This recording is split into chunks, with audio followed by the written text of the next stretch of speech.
ഇന്ന് ഏറ്റവും കൂടുതൽ ചർച്ച ചെയ്യപ്പെട്ടുകൊണ്ടിരിക്കുന്ന ഒരു വിഷയമാണ് ഈ ജെൻസിനെ എങ്ങനെയാണ് ഹാൻഡിൽ ചെയ്യേണ്ടത്.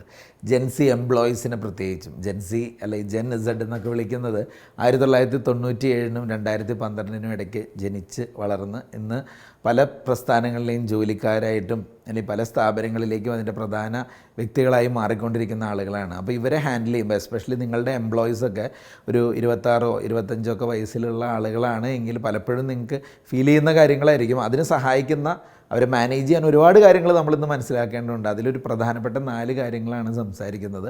ഒന്നാമത്തെ കാര്യം, ഗീവ് ദം ഓട്ടോണോമി. പ്രത്യേകിച്ച് ഞാനീ പറയുന്നത് ബ്രില്യൻ്റ് ആയിട്ടുള്ള നല്ല കഴിവുള്ള ആളുകളും കൂടി ആണെങ്കിൽ അത് വളരെ വളരെ പ്രാക്ടിക്കലായിട്ട് നോക്കേണ്ട കാര്യമാണ്. ഗീവ് ദം ഓട്ടോണോമി എന്ന് പറയുമ്പോൾ ഉദ്ദേശിക്കുന്നത് അവരിങ്ങനെ മൈക്രോ മാനേജ് ചെയ്യണമെന്ന് അവർക്ക് ഇഷ്ടമല്ല.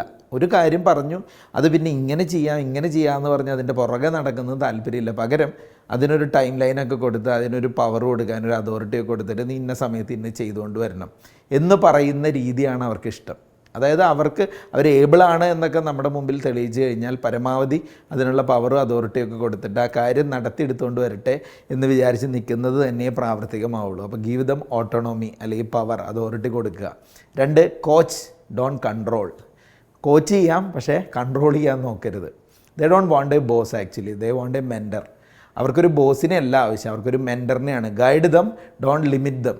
അവരെ ഇങ്ങനെ ഭയങ്കരമായിട്ട് കൺട്രോൾ ചെയ്യാൻ നോക്കിയാൽ ശരിയാവില്ല. അത് നമ്മൾ വിചാരിക്കുന്ന ഔട്ട്പുട്ട് ആയിരിക്കില്ല വരുന്നത്.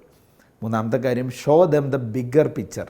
എപ്പോഴും ജെൻസിക്ക് ഒരു പർപ്പസ് കാണിച്ചു കൊടുക്കണം, അല്ലെങ്കിൽ അവർക്കൊരു പർപ്പസ് വേണം എന്ത് കാര്യത്തിന്, എന്നാലും അവർ നിലനിന്ന് പോവുള്ളൂ.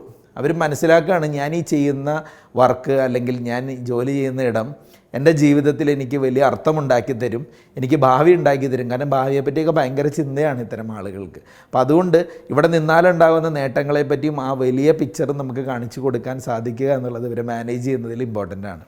And finally, feedback is a two way street. അതായത് നമ്മൾ അവരുടെ കാര്യങ്ങളിൽ ചെക്ക് ഇൻ ഒക്കെ ചെയ്യണം, ക്ലിയറായിട്ട് കമ്മ്യൂണിക്കേഷൻ നടത്തണം, അവർക്ക് ഫീഡ്ബാക്ക് കൊടുക്കണം. അതുപോലെ തന്നെ ഇമ്പോർട്ടൻ്റ് ആണ് വില്ലിങ്നെസ് ടു ലിസൺ.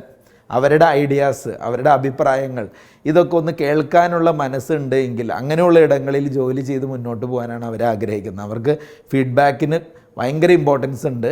അത് ഇങ്ങോട്ട് ലഭിക്കുന്നതിൽ മാത്രമല്ല അങ്ങോട്ട് ഫീഡ്ബാക്ക് കൊടുക്കാനുള്ളൊരു സ്വാതന്ത്ര്യവും അത് ചോദിക്കുന്ന ഇടവും അവരിഷ്ടപ്പെടുന്നു എന്നുള്ളതാണ്. അപ്പോൾ തീർച്ചയായിട്ടും ഒരു ഹൈ പെർഫോമിംഗ് ആയിട്ടുള്ള ജെൻസിനെ മാനേജ് ചെയ്യുക എന്ന് പറയുന്നത് ഇന്ന് പ്രസ്ഥാനങ്ങൾക്ക് വളരെ ഇമ്പോർട്ടൻ്റ് ആണ്. കാരണം ജെൻ ഇസഡ് എന്ന് വിളിക്കുന്ന ഈ കാറ്റഗറിയിലുള്ള ആളുകൾ വരുന്നു, കൊഴിഞ്ഞു പോകുന്നു, ഒഴിവാക്കുന്നു എന്നൊക്കെ നിത്യവും നമ്മൾ കാണുന്നു, കേൾക്കുന്നു. അപ്പോൾ ഒരു കാര്യം ഇനി മനസ്സിലാക്കേണ്ടത്, അടുത്തൊരു 10 വർഷം 2035 കാലയളവിനുള്ളിൽ ഏകദേശം നമ്മുടെ ലോകത്ത് ജോലി ചെയ്യുന്ന പല സ്ഥാപനങ്ങളിലായിട്ട് 30-35% ജോലിക്കാരാകാൻ പോകുന്നത് തന്നെ ഈ കാറ്റഗറിയിലുള്ള ആളുകളാണ്.